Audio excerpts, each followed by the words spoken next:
You think the semiconductor crisis is over, right? That's what the headlines say. But let's be real, they're looking at the wrong data. What we're examining today isn't that temporary 2021 logistics disruption. This is the second wave. Here's the deal. This isn't just about manufacturing chips anymore. This is about entering a club where the entry ticket costs $100 billion. You heard that right. TSMC has built such a financial moat around itself that competitors catching up by 2030 is no longer a strategy question. It's a mathematical impossibility. So even if you had $100 billion in your pocket, why couldn't you enter this game? Why are giants like Samsung or Intel, despite spending tens of billions annually, still crushed under the learning curve? Today, we're analyzing the semiconductor world's new feudal lord and the brutal mathematics behind this unassailable fortress. Let's step inside this $100 billion castle. Here's the biggest misconception. People think chip manufacturing is just another fabrication process. No, this isn't an industry. This is history's most expensive poker table. And the minimum chip stack required to sit at that table keeps reaching insane levels. Let's examine the numbers together. $40 billion. Yes, you heard that right. That's TSMC's investment budget, CapEx, for 2025 alone. So what's Samsung doing, once considered the biggest competitor? Their 2025 budget is just $30 billion. Look at that gap, 11 times larger. This isn't competition anymore. This is financial annihilation. Think about this. Today, building an advanced 3nm or 2nm fab costs between $20 and $30 billion. A single facility. That number is more than twice Intel's entire planned investment budget for 2025. So can you just say, I've got money, I'll enter this game? No, you can't. Because if you want to be a real player in this race by 2030, the total number coming out of your pocket is between $80 and $100 billion. And that money is just the table stakes. Meaning, when you spend that money, you'll only have buildings and machines. You're still years away from profitability. This is what we call an unassailable financial moat. TSMC has built such a wall of capital around itself that for competitors to close this gap, they don't just need strategy, they need a mathematical miracle. So let's say that miracle happened and you found $100 billion and lined up the latest machines in your fab. Are you done? Absolutely not. The real nightmare starts when you try to get a functioning chip out of those machines. That's where we encounter the famous yield curve that keeps Samsung and Intel up every night. Let's examine why machines alone are worthless and how TSMC turned those machines into money printing presses. So let's say you have $40 billion in your pocket. You went and bought the most advanced EUV machines from ASML, built the fab. Are you now competing with TSMC? No, you're not even close. Why? The answer is one word: yield.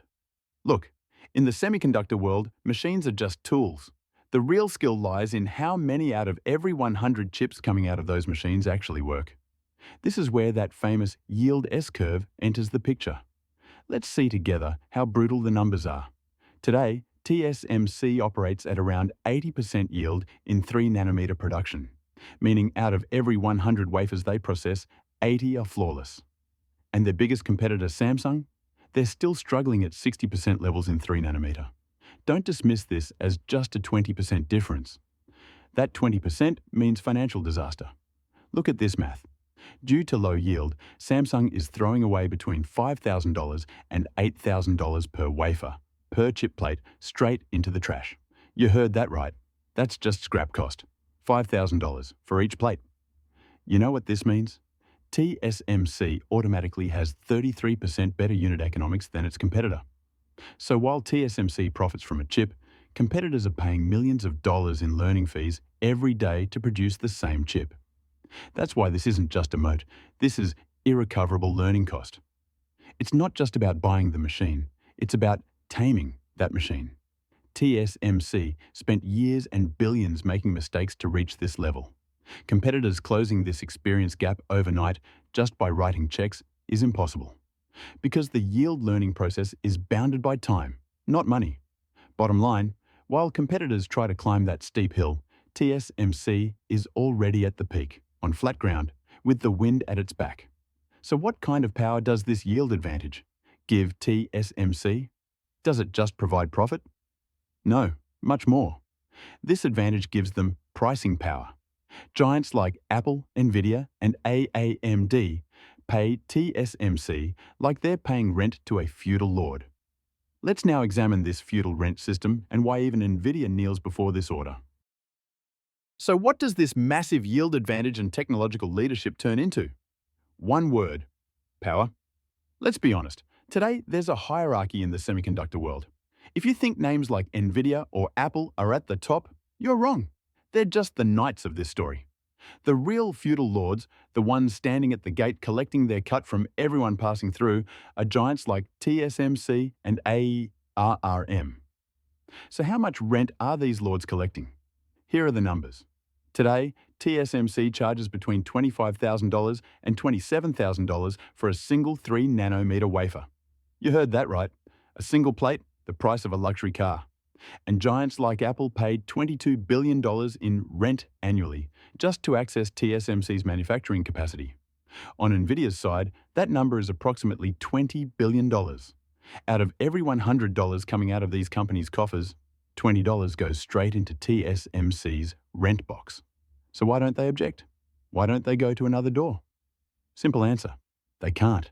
TSMC, with a 48.5% operating profit margin, has essentially become a money printing machine. While the sector average is 36%, TSMC creates this difference not just with yield, but with indispensability. This is what we call feudal rent, meaning the technological moat is so deep that you're forced to pay this tax to stay in the system. But wait, the lords aren't limited to just fabs. There's also the intellectual property side. Look at ARM, which designs the basic architecture of almost all chips today. They operate with an 88% gross profit margin. They manufacture nothing. They just teach the way and take their cut from every chip.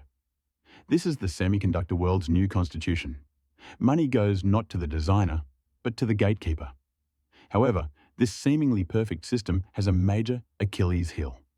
We can find the money to build these massive fabs. We might have the power to buy those machines.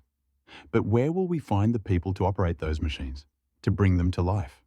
This is where we need to examine the West's multi-billion-dollar subsidy gamble. Let's analyze why America and Europe face a massive talent crisis and cost spiral. So will all this money and power just stay in Taiwan? Is the Western world sitting idle? No, absolutely not.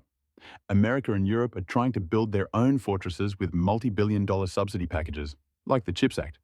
But there's a massive problem here. You can somehow find the money to build the fab, but where will you find the people to operate those machines, to manage those complex processes? Let's look at the painful picture nobody talks about loudly. By 2030, a full 1 million skilled worker shortage is expected in the semiconductor sector. We're talking about 67,000 engineers missing in America alone, 155,000 in Europe. And it's not just about the number of people. It's about the cost of those people. Look, in America, a fab's operational cost, OPEX, is 35% higher compared to Taiwan. Why? Because labor costs in America are between 2 to 4 times Asia's. In Taiwan, labor represents only 10% of total operating expenses, while in America, that ratio jumps to 30%. This is what we call frontier tax, the cost of operating outside the developed ecosystem. In Taiwan, when a problem occurs at midnight, an engineer can reach the fab in 10 minutes. In Arizona or Europe, building that supply chain density will take years, maybe decades. TSMC's Arizona facilities costing 30% more than their Taiwan counterparts isn't coincidence, it's systemic necessity. Let's be real. Government incentives can build the fab's walls. But what will make that fab run profitably is engineers. And according to the current picture, even if the West builds the fabs, it doesn't have the talent army to run them at TSMC efficiency. So what does this mean for investors? Very simple. Return on invested capital, ROIC, for new Western fabs will be structurally lower, meaning these fabs may remain geopolitical insurance policies rather than profit centers. Bottom line, the financial moat is dug not just with dollars, but with engineers' experience. So when we put this entire picture together, what big picture emerges? Who will multiply their wealth from this crisis? Who will stay outside the system? Let's synthesize this $100 billion analysis and make that critical forecast for the future. So when we put this entire picture together, what big picture emerges? Let's be honest, the semiconductor world is no longer an ordinary sector where free market rules apply. This is a closed ecosystem where the entry ticket is $100 billion. Technological yield is used as a weapon, and feudal lords collect their taxes down to the penny. Keep this number in mind, $1 trillion. That's exactly the size this market will reach by 2030. But those taking the biggest slice of this massive pie may not be those designing the best products. The real winners will be the gatekeepers who enable that product's production. The lesson for investors here is crystal clear.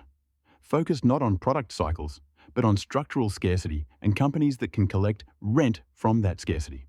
Because this financial moat was built not just with machines, but with insurmountable learning costs and talent barriers. But remember, even this unassailable financial fortress isn't enough to save the entire system. In fact, quite the opposite. The crushing profit hunger of giants like Tsmc and Nvidia is causing a silent disaster elsewhere. This relentless appetite for AI chips is essentially starving sectors like automotive and consumer electronics. We call this margin cannibalization. The high-margin product wiping the low-margin one off the market. So why will finding a new car soon become harder than finding the latest AI chip? And why are fabs choosing to manufacture big data center processors instead of your car's brain? We'll examine in full detail how this invisible rationing is driving the global economy into a bottleneck in our next video, the second part of this series. Until then, remember, it's not money, but capacity that represents real power.